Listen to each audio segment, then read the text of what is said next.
perfection keeps prices down far more effectively.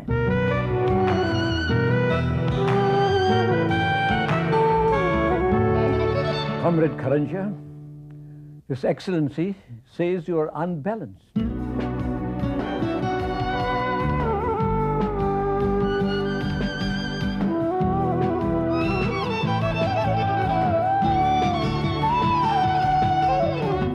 I'm a man in search of man. I was never in search of God.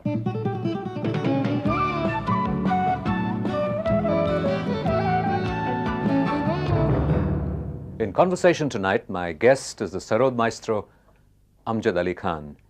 His story has been described as a pilgrimage in search of the Holy Grail. He recently turned a youthful 50.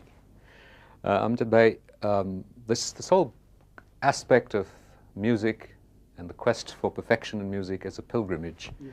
What have you drawn from music? What has it given you? What do you search for when you play? Basically, perfection in search of God, peace, and to keep the tradition which my forefathers have left. My children, my disciples, they are the 7th generation in my family. So I'm born musician, I'm born with Sarod, and everything, whatever I have acquired is because of the blessings of my guru, my mother, and all my friends, brothers, sisters. You mentioned perfection, yes, in music. Is perfection possible? And what would be perfection if it happened? Wouldn't it be something sort of clinical if it was perfection? Perfection, we call it swar sadhana. We all know that there are 7 notes, and we are all using 7 notes through sarod, vocal music, bhajan, kirtan, ghazal, everything. Every song needs the help of 7 notes. But I mean, what my father always mentioned, and he used to pray to God, that the music should be appealing. And music can only be appealing if you have the pure notes. In terms of perfection, if it is ray of 100 frequencies, of gandhar of 100 frequencies, or each note. So I don't think I'm doing real justice to the notes. I'm trying. I'm still doing sadhana. I mean, 50 years sounds a very big number, and when I look back, there are so many beautiful things happened. And so much struggle was involved from the age of 12, because I got chance to travel all over the country and small towns, villages, before TV age. And so it's a long way. I mean, today when I look forward, there's so much to do in my own instrument, because as you know, Sarod, it doesn't have frets like sitar and guitar and mandolin. It's a long way, I think. You mentioned this idea of struggling for the purity of the note. Yes. Ultimately, music is communicating at many subtle levels, beyond just the reading of the clean note. We have an emotional response, yes, to music. How far do you think that purity also needs to extend to your own intention, where you're coming from, rather than just a skill of a pure note? You see, through music, it's way of life. I mean, there's another way of thinking that through music, I'm praying to God, and I'm offering every concert. I think it's my first concert of my life when I come on the stage, and as tense, as sincere, as I mean, looking forward and afraid what kind of audience I'm going to feel, and this approach of life. To maintain the sacredness, the sanctity, and because our music is not only entertainment. You can't use Indian classical music as entertainment. What do you use it for? It has a message. It has a beautiful message of peace, and the concept of Indian classical music itself is a message of freedom within the discipline. I mean, there is a jazz music also. People always compare Indian and jazz music, but the concept is different. Their message is different. I don't know what their message is, but our message, I know that freedom within the discipline. And that is it's a very important message for whole of the world. We all need it. I think, surely you mean that that this is sort of implicit in the music, in the nature that the music has been designed, that it's evolved over the centuries. Yes. But what kind of feelings or moods or emotions do you feel most comfortable with communicating? Music for me is basically a conversation, because conversation, recitation, chanting, singing, they are all part of music. And music is not merely grammar or literature. I remember Dr. Narayan Menon, a great musician and musicologist. He once, referred my father as poet, Ustad Hafiz Ali Khan, the poet of Sarod. So the level of poetry, there is a level of poetry in Sarod also, in music also. Your music has also been described as having a vocal element, in a sense, that derived from Ustad Hafiz Ali Khan, your father and your guru, and that's a quality that you're able to bring into your music. You see, it was not expressive, the Sarod, because of all the technical problems and difficulties. And every Sarod player is recorded, and they all gave their best, and they were all great masters. But I always felt that it is not as expressive as I would like to be. So the vocal element, whether it is Dhrupad or Khyal or Thumri or folk music or Vaishnav Janato, so it was easy to play vocal on bow instrument like violin or sarangi or israj. So I used to learn vocal music. My father always sang. I used to follow him. I learned tabla. And the way we are talking, so this exactly in the same way that there is a punctuation in our music also. And that punctuation, I don't know how many of us realize this element, punctuation in the music. But my father he explained me. And when we sing, our music is very natural. If I'm sitting alone, and sometimes I forget that people are around me, and I start humming, da, da, da, da, da, da. So, these gaps. Da, da, da, da, da, da. So this is, we don't depend on paper, we don't read music, we don't write music. And Western classical music, I admire. I have great regards. I love to listen to the symphonies, because their system is paper. The paper has to be read. But we don't have paper. How do you go about it? You have evolved several new rags in response to major sort of dramatic events, perhaps the assassination of Indira Gandhi, and then Rajiv Gandhi led, and inspired by Mahatma Gandhi, led to the composition of new ragas. How do you go about composing a new rag? It's not written. What do you do? What's the process that you go through? You see, I don't think it's very appropriate word, new raga. There's nothing new. Every raga is based on the 7 notes, but it's a new life, new soul. I treat raga as a human being. It has a life, and each rag, it has all kind of moods when I'm performing or presenting, or anybody, any musician. It has sad movements and happy moments and all kind of. So it's a complete journey. When the concert is over, you must have been through so many different worlds. And similarly, what I feel, this new creation, I myself was not aware of this kind of combination of notes. For example, this Bapu Cause, what I performed in London on 30th September, as a respect to Mahatma Gandhi, father of nation.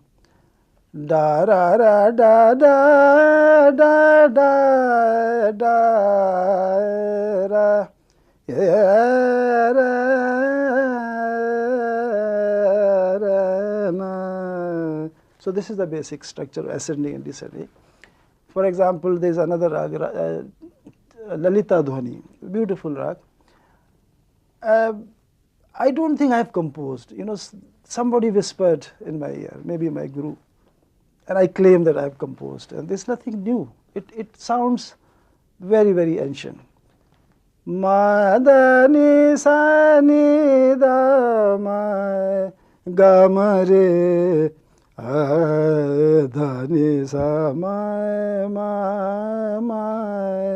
ya na da da da da.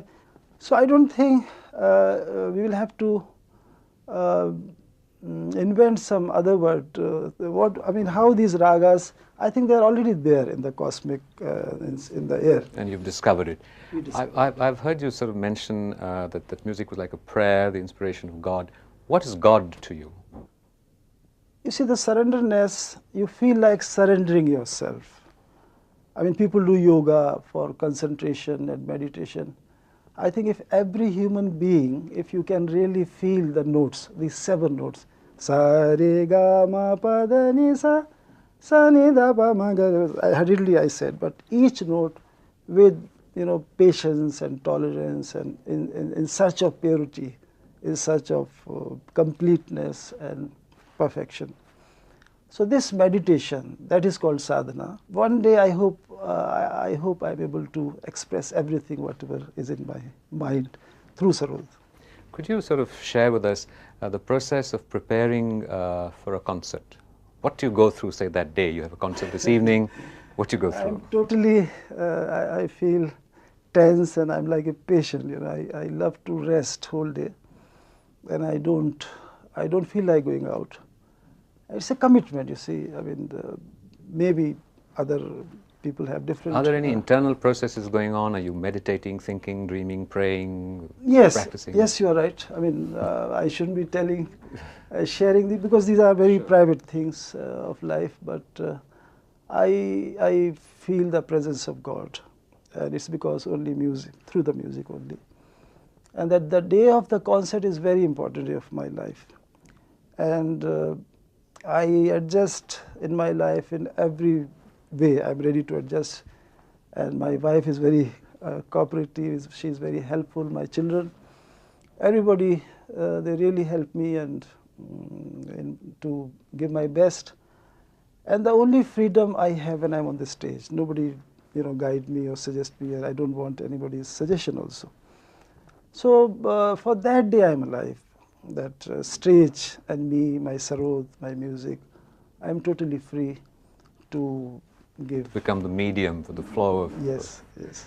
And what happens at the end of the concert? Are you just exhausted, or is there a feeling of catharsis? It's over, a release of tension, or is it a satisfied, quiet fulfillment? What happens? Yes, you are. It's a very.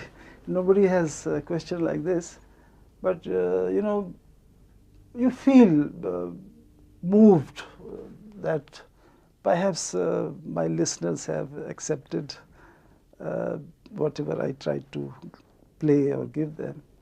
And that, feeling is there. And satisfaction and exhaustion, I'm tired, I'm exhausted, because that after the concert, while I'm performing, I don't think that I have to perform tomorrow also.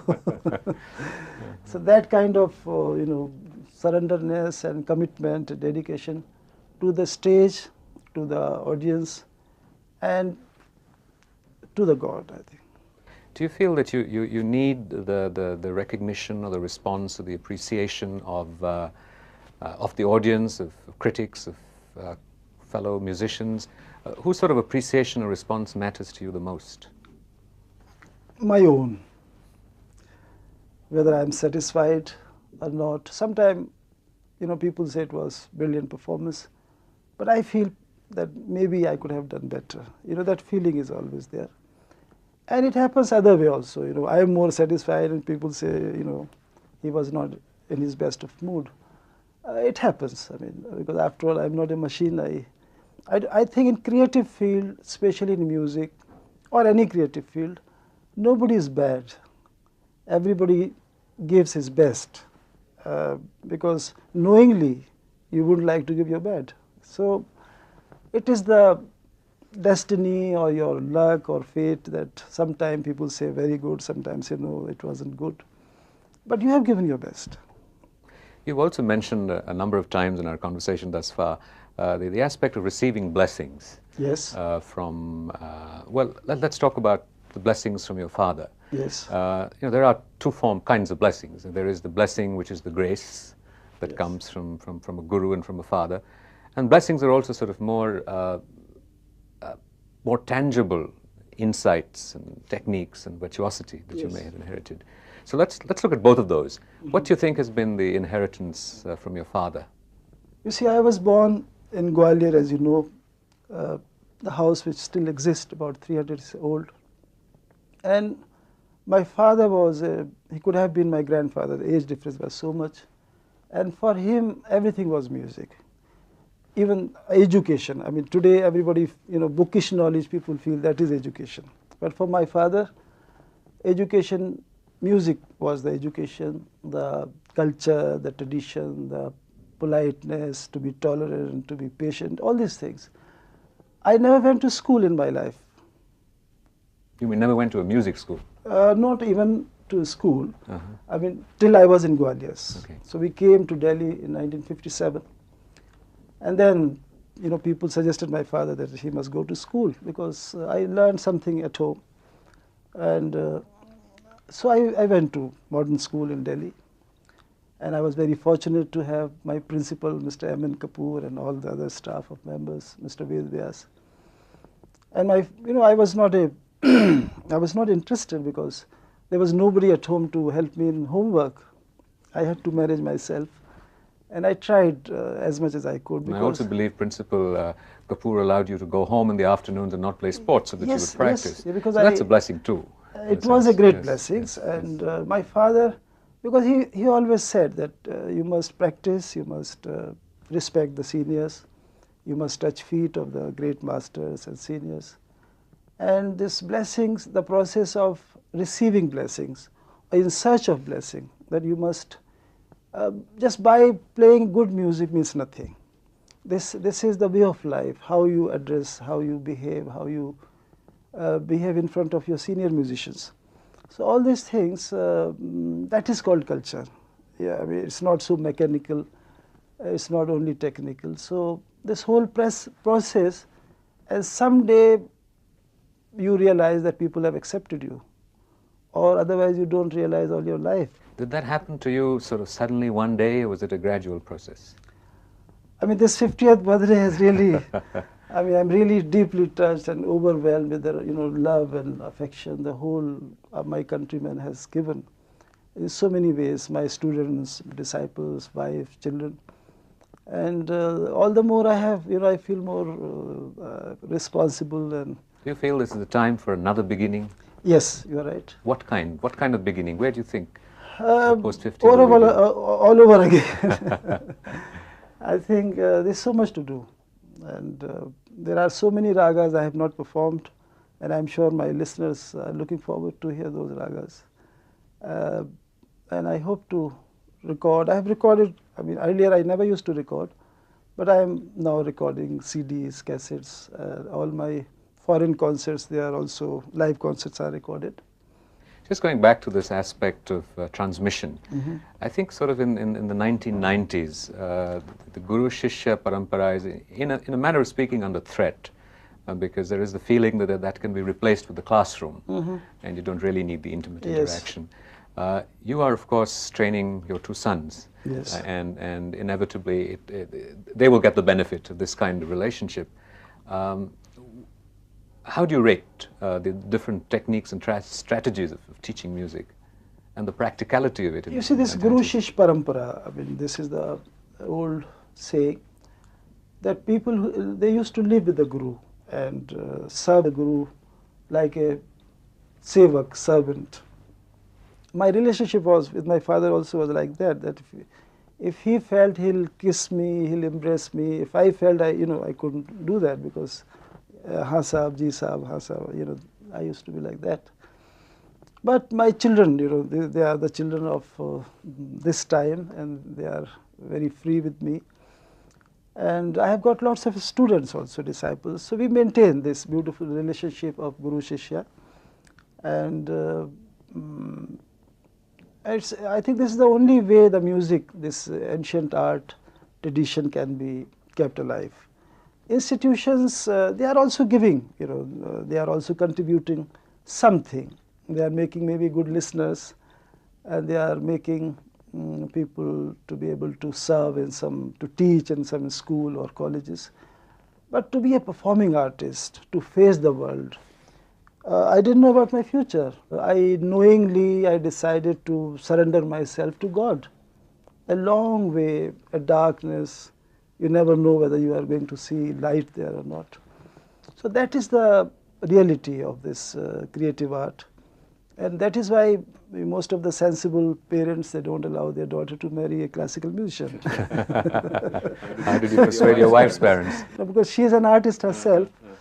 And I'm very fortunate that my in-laws, Parsuram Barua ji and Mr. P.C. Barua, they had great regards for art. And my wife's name, Subhalakshmi, is also after great M.S. Subhalakshmi, because they saw her film called Meera, and they were so impressed they called the daughter Subhalakshmi. So she is very rare because she is an artist herself, and I always say if she wouldn't have married me, she could have been a great dancer of India. You know, a lot of musicians of your generation and those older than you now have sort of traveled to the West, Yes. and whether it's for tax breaks or whatever the reasons, they tend to live abroad and, Yes. and visit India. And I think you have made a conscious decision, a conscious choice Yes. to be here. Why is that? Because I owe, first of all, to my countrymen, and because they have really nurtured me and encouraged me and blessed me. Because from the age of 12 or even earlier, I think I started traveling, and while I was in school, I used to perform. And I had the honor of meeting great musicians while my father was in Bharatiya Kala Kendra. There was no Kamani Hall and Rabindra Bhavan earlier. There was Firoz Shah Hutments, we used to live there. And I met Shambhu Maharaj Ji, Sundar Prasad, great Bahid Khan Sahab. So by coming to Delhi, I really learned so much musically also and other things. So fortunately, India, because of I'm somebody of India, and that's why I'm invited outside. Not that America realized me or Europe realized me. I love to visit because very good audience. Though I miss the Indian way of appreciation. Wah wah, bahut achhe, kya baat hai. I mean, these are really very, very inspiring during the concert. And now we are used to, playing for foreign audience. When you're playing for a foreign audience, do you feel sort of obliged to be a purist, or do you tailor your music to evoking a response from them? No, that can happen anywhere, even in my own country. If I'm in a village where people are not used to it, so I'll have to do something that they allow me to sit at least 1 hour there. So that is also a very important aspect for a performing artist. Once you are on the stage, no matter what kind of audience you are facing, but you must be able to say what you want to say. So fortunately, my career began from places like Aligarh, Patna, Khurja, Hathras, Aligarh, Banaras, and Maharashtra. Bengal has given me so much. I have visited. So this silence in a European audience, that is also something nice. And we perform exactly the way we perform in India. And the kind of appreciation they show at the end, it's amazing. For 5 minutes, 10 minutes, standing ovation and all those things. So beautiful. I mean, last year I was performing in Promenade concerts in Albert Hall. And the way they showed their feelings and respect, it's unbelievable. Have you ever been frustrated by an audience? You're playing music, or you're seeking to communicate something very complex and sophisticated, and they don't get it. You are right. There are some states in our own country. I mean, they really. You don't have to name them. No, I don't want to name. But they don't show any, whether you can't make out whether they liked it or disliked. There's hardly any sound of applause also. I think their hands, I don't know where they keep it. So it's very frustrating, and it is, you feel like shaking them, I say. But there are some states in our country, they're not expressive. And yet they are full of grievances and so many other things. But maybe our culture is not exposed in those kind of states. We must try to make them educated also, I think. Is there a specific ambition, aspiration you have, apart from the inevitable process of wanting to refine your music, is there some particular thing that you really desperately want to achieve? I have been trying all my life to be tolerant and patient. It's a most difficult thing in life, I think, and I'm still trying. And this is what I teach my disciples, my children. But it's a problem of the whole world, I think. And my father often said that is the only way to achieve your goal, if you are tolerant and patient. Well, as a pilgrim on this journey, thank you very much.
Competition keeps prices down far more effectively.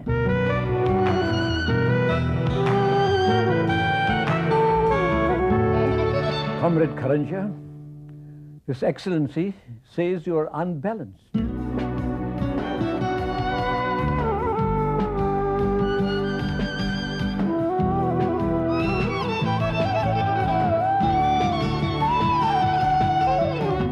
I'm a man in search of man.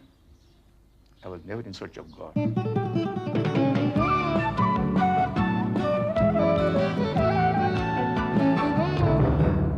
In conversation tonight, my guest is the Sarod maestro, Amjad Ali Khan. His story has been described as a pilgrimage in search of the Holy Grail. He recently turned a youthful 50. Amjad Bhai, this whole aspect of music and the quest for perfection in music as a pilgrimage, yes. What have you drawn from music? What has it given you? What do you search for when you play?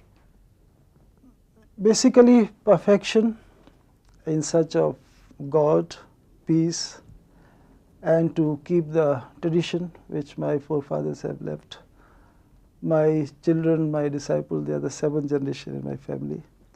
So I'm born musician, I'm born with Sarod, and everything, whatever I have acquired is because of the blessings of my guru, my mother, and all my friends, brothers, sisters. You mentioned perfection, yes, in music. Is perfection possible? And what would be perfection if it happened? Wouldn't it be something sort of clinical if it was perfection? Perfection, we call it swar sadhana. We all know that there are 7 notes, and we are all using 7 notes through sarod, vocal music, bhajan, kirtan, ghazal, everything. Every song needs the help of 7 notes. But I mean, what my father always mentioned, and he used to pray to God, that the music should be appealing. And music can only be appealing if you have the pure notes. In terms of perfection, if it is ray of 100 frequencies, of gandhar of 100 frequencies, or each note. So I don't think I'm doing real justice to the notes. I'm trying. I'm still doing sadhana. I mean, 50 years sounds very big.